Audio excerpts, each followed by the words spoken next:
ഈ കഴിഞ്ഞ local body ഇലക്ഷനിലെ Ayyappa ഭക്തിഗാനത്തിൻ്റെ ഈണത്തിലൊരു parody പാട്ട് ഇറങ്ങിയായിരുന്നല്ലോ. അത് വളരെ ഫേമസായി, ഭയങ്കര ട്രെൻഡിങ് ആയി, അങ്ങനെ പോയിക്കൊണ്ടിരിക്കുകയാണ്. പക്ഷേ അത് ആ ഇലക്ഷനോട് കൂടി അതങ്ങ് അവസാനിച്ചേനെ.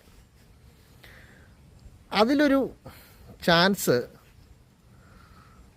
ഭരിക്കുന്ന പാർട്ടി കണ്ടപ്പോൾ അതിനൊരു കേസെടുത്തു. ഉദ്ദേശിച്ചതിൻ്റെ നേരെ വിപരീത ഫലമാണ് സൃഷ്ടിച്ചത്. പാട്ടങ്ങോട്ട് കയറി ട്രെൻഡിങ് ആയി. മതവികാരം വ്രണപ്പെടും എന്ന് പറഞ്ഞാണ് കേസെടുത്തത്. പക്ഷേ അങ്ങനെ ആരുടെയും മതവികാരം വ്രണപ്പെട്ടതായിട്ട് ആ പാട്ടിൽ അങ്ങനത്തെ ഒരു വരികളുമില്ല. എന്ന് മാത്രമല്ല, എന്ത് സംഭവിച്ചു എന്ന് വെച്ച് കഴിഞ്ഞാൽ ഈ തെരഞ്ഞെടുപ്പിൽ, ഇപ്പോൾ കഴിഞ്ഞ ആ തെരഞ്ഞെടുപ്പോടുകൂടി ആ ഗാനം, ആ പാട്ടങ്ങ് പോയേനെ. ഇതിപ്പോൾ അടുത്ത വരുന്ന തെരഞ്ഞെടുപ്പിലും താരം അവൻ തന്നെയായിരിക്കും. ഇതിനാണ് പറയുന്നത്, നമ്മളെ അടിക്കാനുള്ള വടി നമ്മൾ തന്നെ വെട്ടിക്കൊടുക്കുക എന്ന് പറയില്ലേ. ശരിക്കും പറഞ്ഞാൽ അങ്ങനെയായിപ്പോയി ഗൈസ്.